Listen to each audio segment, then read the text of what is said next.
So the other day we asked our daughter to take out the garbage, and she said, "Garbage is not my passion." Surfing is my passion, is what she said.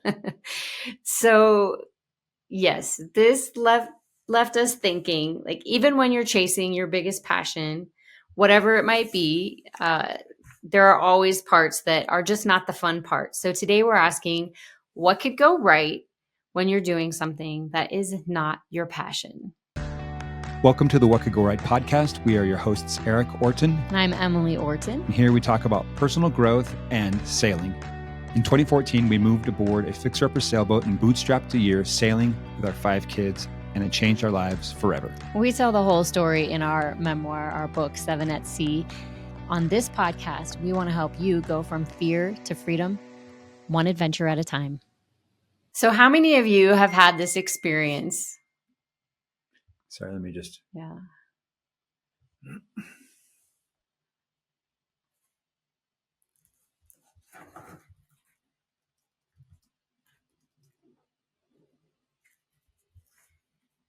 Let me just get in the link.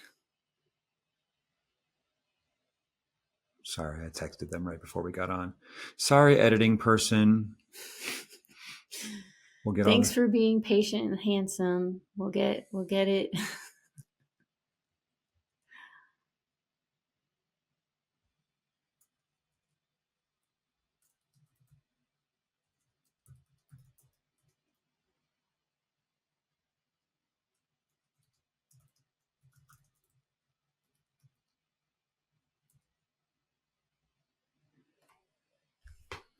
And then I will turn off go on do not disturb mode.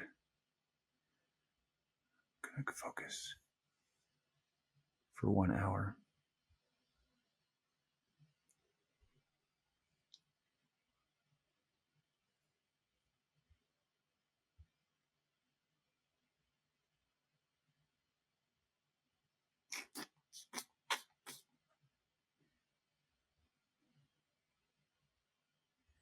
Where were we? We were in Riverside. Okay. All right. We're back with the something show. Okay. So today we're talking about things that are not our passion, things that might not be our dream, that might not be the fun part, that might not be the fulfilling part, that might seem like the hard part. A lot of times when we talk about pursuing our dreams or thinking about what could go right, we talk about getting outside of our comfort zone, meaning to expand beyond what we thought was possible or to maybe move into some fears. But sometimes it might be the mundane stuff that feels like it's uncomfortable or not fun. And do you remember when this happened? The conversation with Lily. Totally. I think some of our siblings were there, and we all just sort of busted up laughing because we all knew that there's just parts of life that may not be your passion, but still need to happen, because even if surfing is your passion, you still want to take out the garbage. It made me think, like, tell me you're being raised by parents in the self-development space without telling me you're being raised by parents in the self-development space. She's like, oh, I've got them now. Like, this is not my dream. Like, how could you ask me to pursue something that is not my dream? And so it's like, yes, just because you are doing something that is fulfilling and meets your strengths or is an ambition you have on your heart doesn't mean there aren't going to be mundane, boring, repetitive parts that are on your journey over and over again. So I guess I want to just start by asking you, Eric, and I'll try to think of an answer as well. Like, what is your version of taking out the garbage right now? I want to answer this, but I don't want to say right now. I want to say in the past. Okay, what have been some of your versions of taking out the garbage? Well, I think for myself and many people, most people, it's holding down a job that pays the bills. Mm-hmm. The quote unquote 9 to 5. And for me, for a number of years, I would work a job that was not my passion, but served definitely served my passion. And in a couple of cases, I mean, when we first moved to New York, I was working on the management side of Broadway, not the creative side of Broadway. And I'll say something about jobs in general, because I've been having this conversation with one of our son-in-law. I guess both of our son-in-laws are sort of, on career journeys right now. And they're going through a phase that I think we are through. But, it's a job serves a very important purpose. It provides an income that keeps you afloat.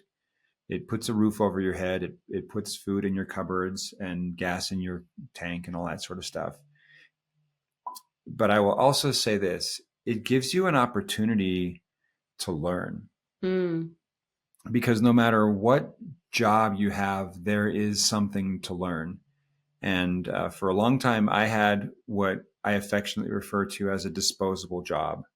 I worked at a job that I didn't love. It wasn't fulfilling. I didn't necessarily want to grow there, but it, and sorry, I'm like, I don't know how much to say about this. I talk about it at length in my book, Knock, which we can put in the show notes, but it served as a platform. It provided the base for our family. So we weren't worrying about money. We had enough to cover all of our needs. And I purposefully kept the job sort of reined in so that it didn't take over my life, so that I could keep enough bandwidth to do those other things that I was passionate about. And I think that's important, is to not let your chores crowd in and take over your whole life, because it can definitely do that.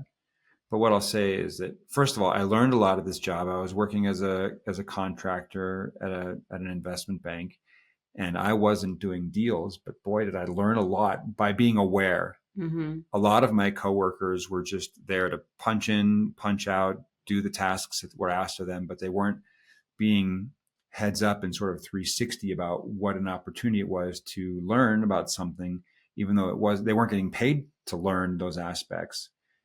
It was a real education for me.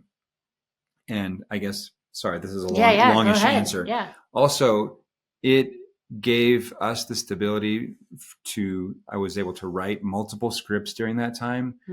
We were able to we had the room to breathe and dream about, this is all before we moved on to Sailboat. And so this was the time when I was researching, we were learning, we were following people on YouTube.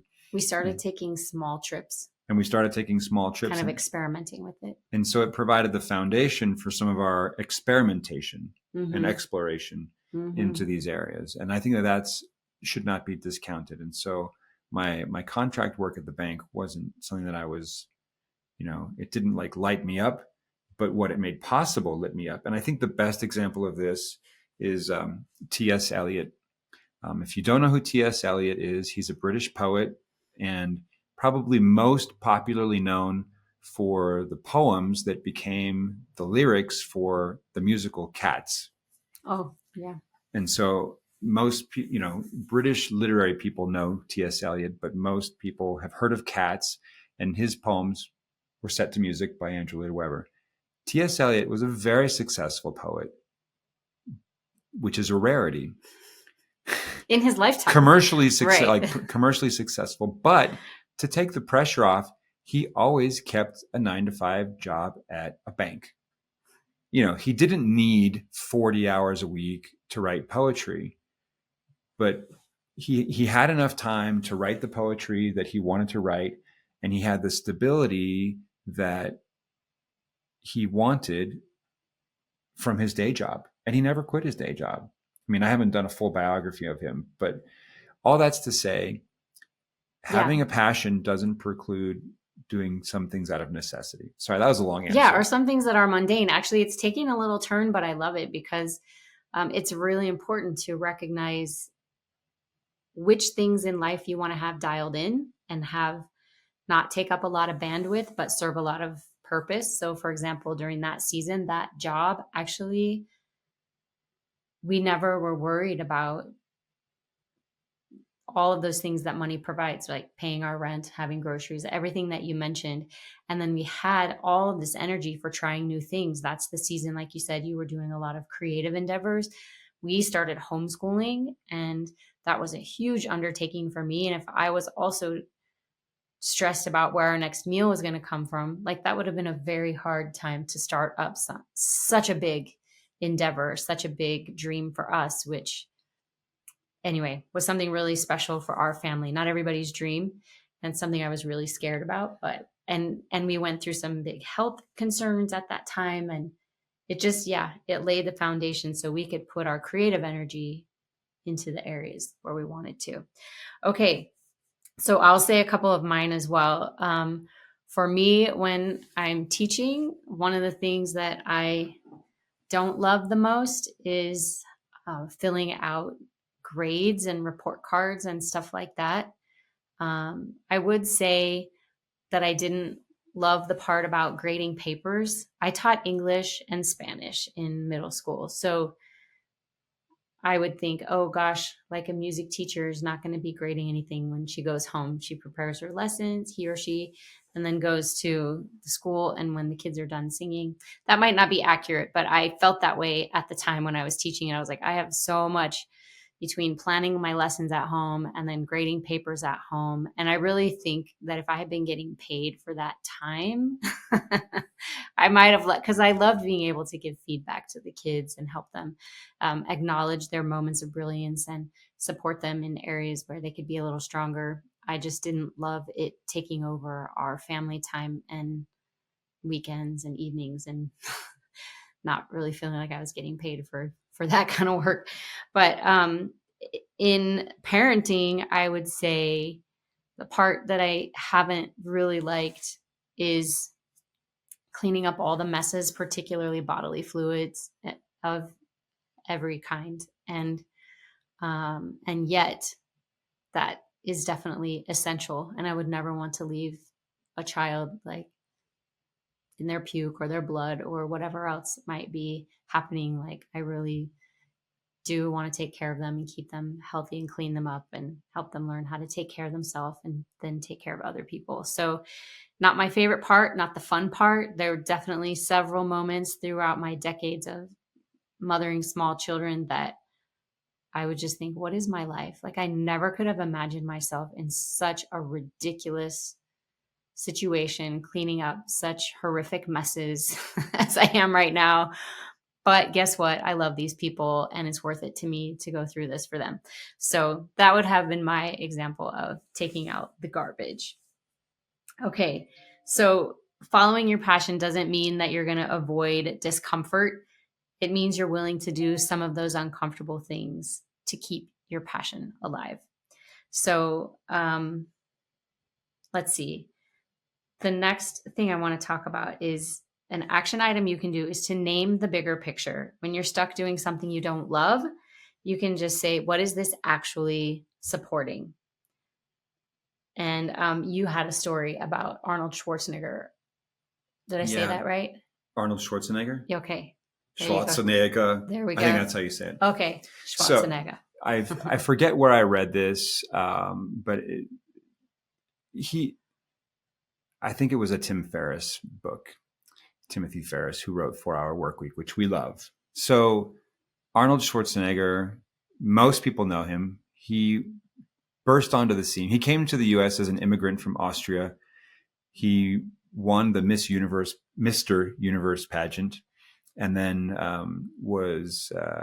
eventually became Conan the Barbarian, what I think was his breakout film. And then he's done tons of movies since then and became governor of California and all kinds of things. But in the beginning, Arnold Schwarzenegger was an unknown, and he was living on small amounts of money in LA, and he spent his time going to the gym and going to acting class. Mm-hmm. And in the gym, most people are there pumping iron, they're grunting and gritting and sweating, and he was grinning. Just always had a huge smile on his face, and some of his fellow workout compatriots would kind of get curious and maybe a little annoyed and say, what do you got to smile about? Because I knew he kind of had nothing. Mm-hmm. And he basically said, every rep gets me closer to my dream. And so every time he's pumping iron, he's just realizing that he's just taking one more step towards where he wants to go. And he's happy to be on that journey. His passion was not doing reps. His passion was, having a physique that was going to open doors to him, and sort of the feeling of accomplishment that came with hitting those milestones and becoming a successful, what do you call it? Not a weightlifter, but like a bodybuilder. Bodybuilder. Thank Mm-hmm. you. To become a successful bodybuilder and to become a successful actor and eventually a successful administrator, politician, and influence in the world. I mean, he is a household name known around the world. But because he was able to find the bigger picture, as you're saying, in what each rep meant. And so you might say, okay, so that was for him the bigger picture. I might say, Lily, taking out the garbage may not be your passion, but having a tidy home creates a calm, peaceful mind. It creates a space where you can work and think and create and do the thing that is your passion. And, even if it is, strapping surfboards on the car and heading out, you still want to, you don't want to have a stinky, smelly home that's filled with garbage and then bugs and rodents, because that, then you have other problems to deal with. And so a simple thing like taking out the garbage can actually be a stepping stone to being a surfer, which I don't know that I don't know that that's really her passion, but it was a good line at the time. It was a very good zinger. So anyway, that was one idea of just seeing the bigger picture. Yeah. So whatever taking out the trash is for you in your life, taking out the garbage that's not your passion, how is it supporting the thing that you do love and the thing that you are interested in? And I was thinking of a time we had, our friend was saying, like, oh my gosh, I'm spending so much time buying groceries, prepping meals, doing laundry. I just want to get on with my life.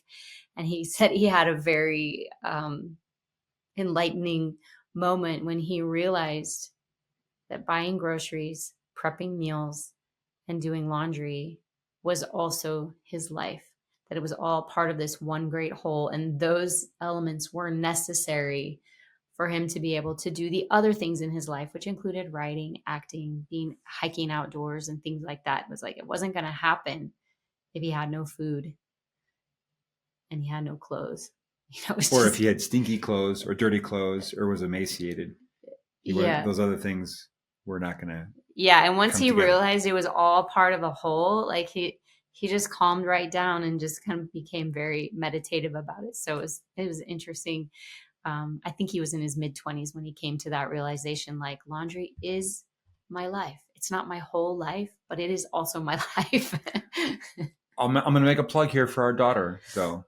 If there are things that are not your passion that you want to outsource, you can do that.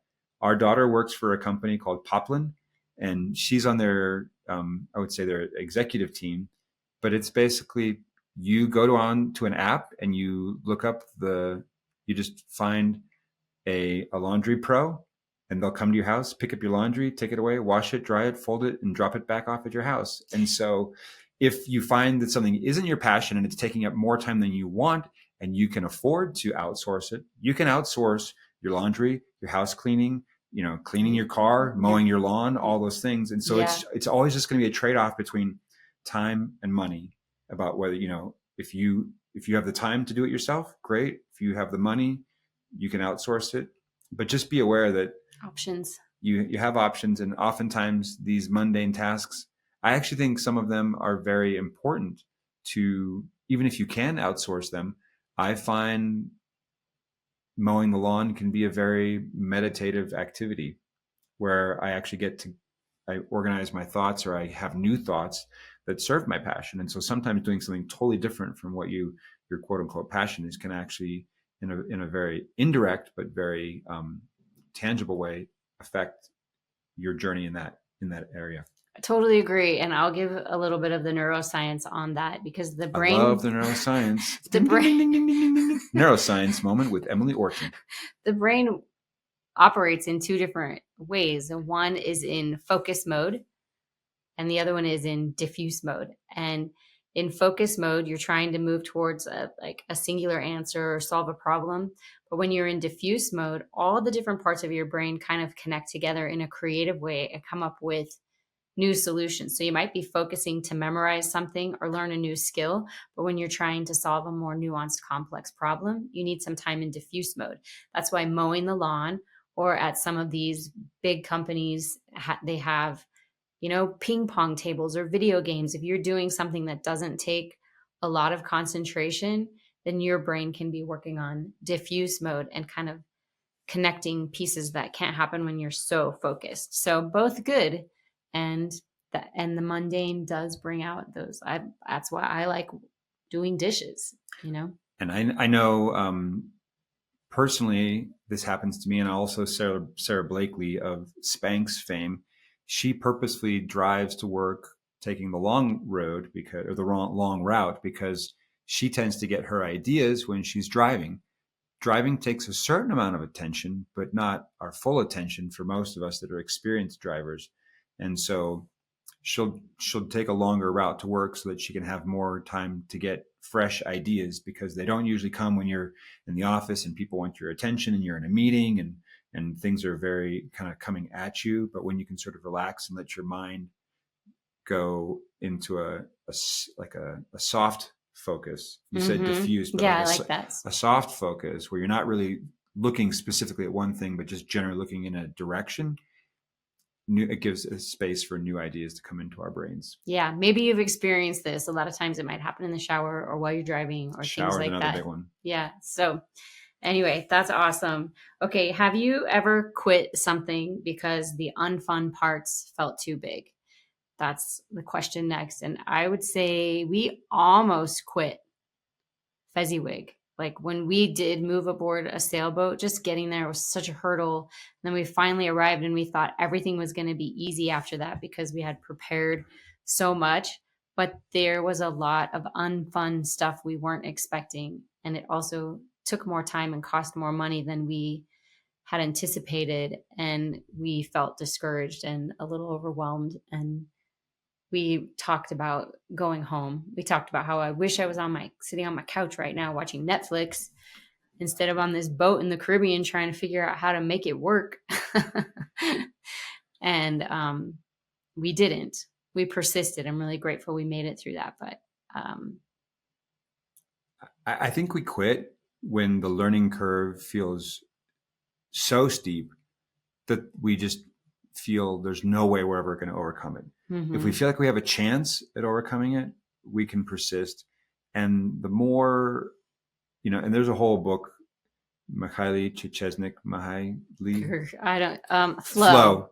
The book is called 14 Flow. syllable name. Mihaly Csikszentmihalyi.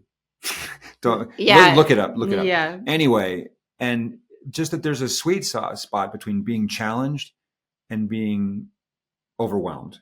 You don't want to be bored or overwhelmed. You want to be right in the middle. It's that Goldilocks principle. And so if we take on something that is just so beyond us, we will quit because we just feel the inability to succeed. Especially if we don't break it down into small parts. We don't break it down into manageable units of tasks or objectives. That's a bonus point right there. Like another thing you can do with those is like, hey, I'm seeing this as part of the bigger picture, and I can break this into even smaller parts. Yeah, and as an example today, like I want to publish a short story that I wrote years and years ago, and I've never self-published. I've never published digitally, blah, blah, blah. But today, my goal was finish rereading it. I can do that, and I did. Yeah. But I have a lot to figure out in the other areas.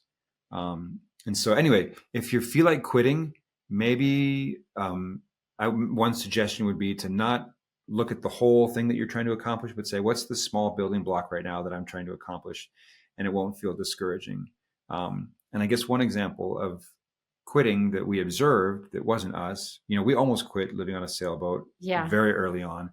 And after we'd been out for maybe a month, we met another family with 3 kids that came out.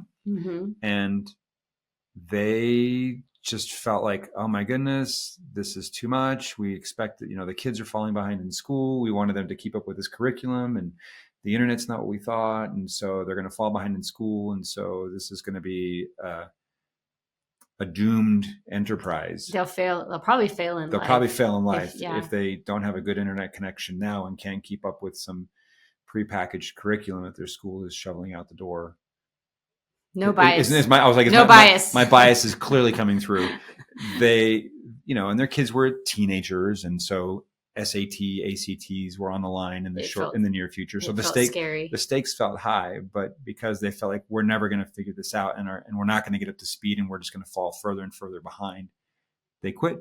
Yeah. I don't know if they sold their boat, but they got off their boat and they flew home, and that was the end of it. And we were a little sad for them, even in our early stages.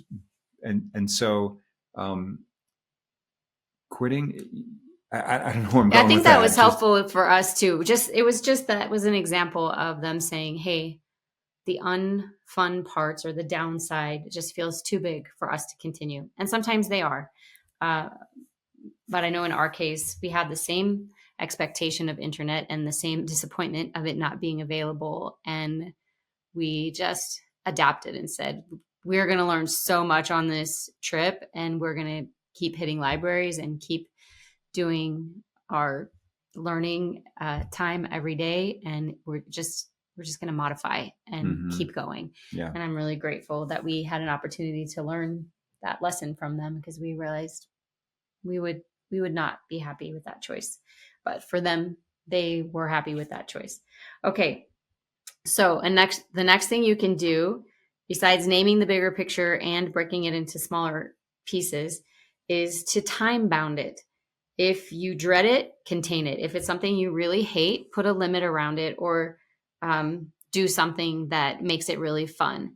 So sometimes if there's something that I really don't want to do, I'll set a timer and try to do it in a sprint, because I'll know I'll spend more time trying to avoid it than it would actually take to do it. And I've seen this with kids so many times, just asking for a task, or, hey, can you do the dishes? And again, back to Lily, since she's our only kid at home, we have to pick on her. We'll give her some small task, and she'll spend like 3 times as long as it would take to do the task, finding the music that she wants to listen to while she does the task. And I'm like, dude, you need a playlist for this so we can just hit go. But just, time bound it. And that is something that really helps. Can I give you my example of this? Yeah, give me your example.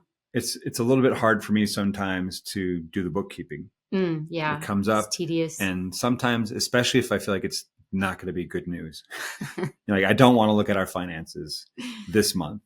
But I'll just say, okay. I appreciate that you do it anyway. Thank you. And one way that I do it is I say, I'm going to spend 30 minutes doing this, or an hour. I can't, if I allocate more than an hour, it starts to feel intimidating. But I'm like, look, I'm going to dedicate 1 hour to this, or 30 minutes just to get started. And inevitably, once I get in, the ice is broken and I'm in flow, and I just knock it out. And I'm like, once I get to that 1 hour mark, I'm like, I've only got 10 more minutes to go before I just finish this up. And I just do it. Yeah. Or I say, you know what, this is great. I've done my hour. I'm going to do another hour tomorrow, and I know where I'm going to pick up, and I'll be able to knock the rest of it out, or whatever it is. But like you said, just time bounding, it makes me feel like it's not going to go on forever. I don't have to do the whole thing. I'm just going to do as much as I can in that time, and that will be enough. I love that. Brings up another suggestion you've had on a previous podcast, which is just to put on your to-do list, start this unsavory task. Yeah. Just begin. Just write the word start before whatever you want to do. Like, hey, I want to start mowing the lawn, or I'm going to start clearing out the attic, or I'm going to start, or I'll even say, look at this thing. Like, look at digital self-publishing, or look at, whatever thing it is, whether it's a technical thing with our website. And so the goal is just to like click open a tab and Google search it, and maybe rummage around and just get a feel for it. And just by saying, look at it or start it, I can then put a cross. As soon as I've done that, I can cross it off, and I'm like, hey, I succeeded. I started, or at least I kind of looked at it to get a sense of what needs to happen next. And that can be the baby step that gets me moving. Yes. I love that. So far, we've talked about if there's something that feels like it's not your passion, something mundane or unsavory that you have to do, you can see how it supports the things you are excited about, the things that do really matter to you. You can break it down into smaller uh, chunks, smaller steps. You can think about just saying, I'm going to time bound this. I'm only going to spend this amount of time on it. Or I'm going to say, I'm just going to write that I'm starting this thing. So those are some of the suggestions so far. And then here's one that we don't often think of, which is to practice micro presence. So for example, Eric talked about how it can be meditative when he's mowing the lawn, or how it can be a chance for fresh thoughts to make connection. It's like, even if you don't love the task, try just loving the moment. And you can notice your breath. You can notice the feel of the warm dishwater. You can listen to the sound of the garbage can lid as it, opens or shuts. And it's just weirdly calming when you actually tune in, no matter what it is you're doing. If you're very present in that moment, it can feel grounding. You're like, I'm having a human experience as I move through time and space, and all of my senses are awake, and just really tuning into that can help you get through it. So, do you have any comments on that? Or I have one last question. I want to hear your last question. Okay. So just for fun, but imagine for a moment that unsavory, tedious aspect that you don't like. What if that were your passion? So for example, if garbage were your passion, what would that look like? Or in the example that you said, if bookkeeping were your passion, how would that show up? For some people, it is their passion. I think if garbage were my passion, I would buy a garbage disposal company. And I would learn about landfills, and I would learn about, recycling processes, and I would learn about how to take care of the earth, and I would learn about how to make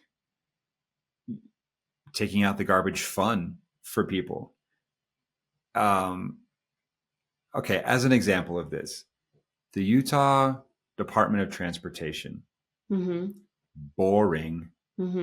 They have the best social media stuff. Oh, I don't even know about this. Okay. Whether you live in Utah or not, and we are here, so anyway, they have so much fun with educating and informing and delighting people with information about what's happening on the roads, the freeways, the potholes, snow removal in Utah. And it's just fun. And I really don't care about road construction at all, but I love what they do with it. Oh, wow. And so I think if there's something, it can be,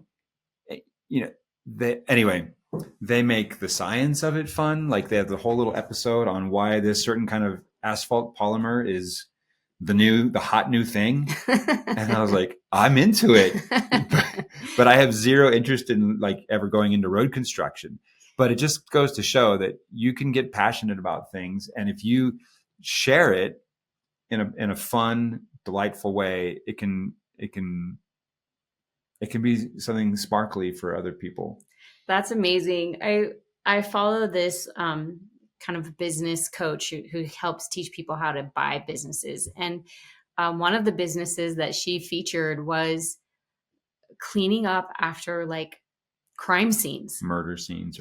Cleaning up after crime scenes. And she just talked about how people running that business, there's such an interest in like true crime podcasts and stuff, and just everything that they were doing on social media to keep interest and awareness. And it's a really nasty job, but it's a really important job. Somebody has to do it. And they just kind of, made that their passion. I actually also read about a guy who they didn't love their garbage service in their neighborhood.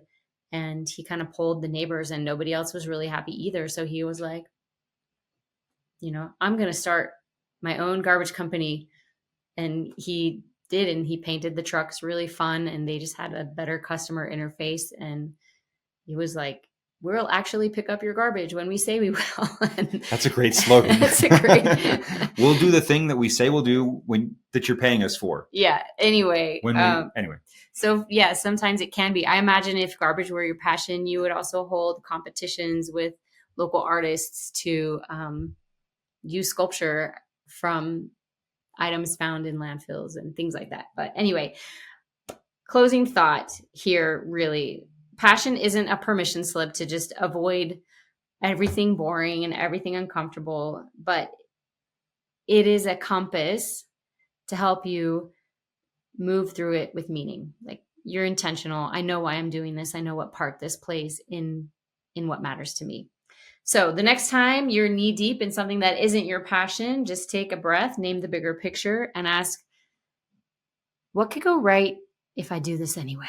Hey guys, it's Eric. Before we wrap up, I want to give you the sailing takeaway. As I'm recording this, at the moment, we're going to be in Italy, June 7th through the 14th. We do have one cabin at the moment.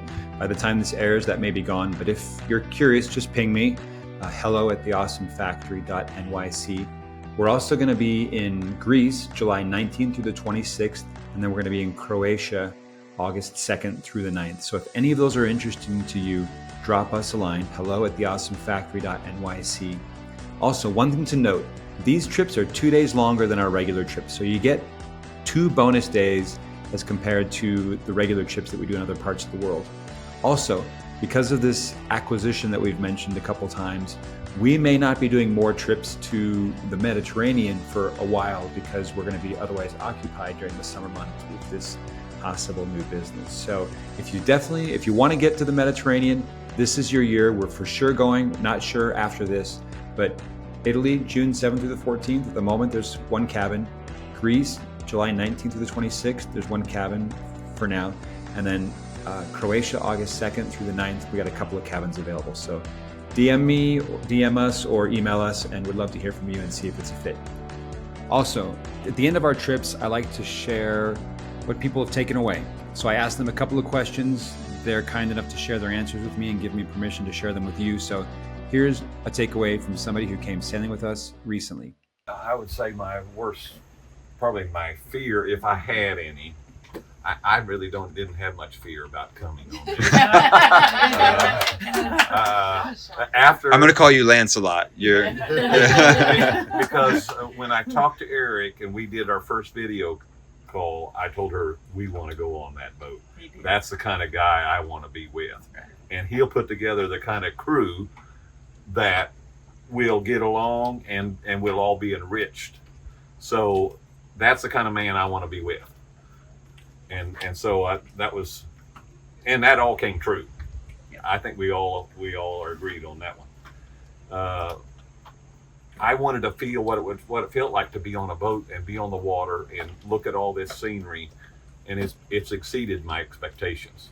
I've been all around looking at water from the land, but I wanted to see it from a boat, and we've seen it. So if you're thinking of doing this, quit your thinking and just get on with it. It's time to go.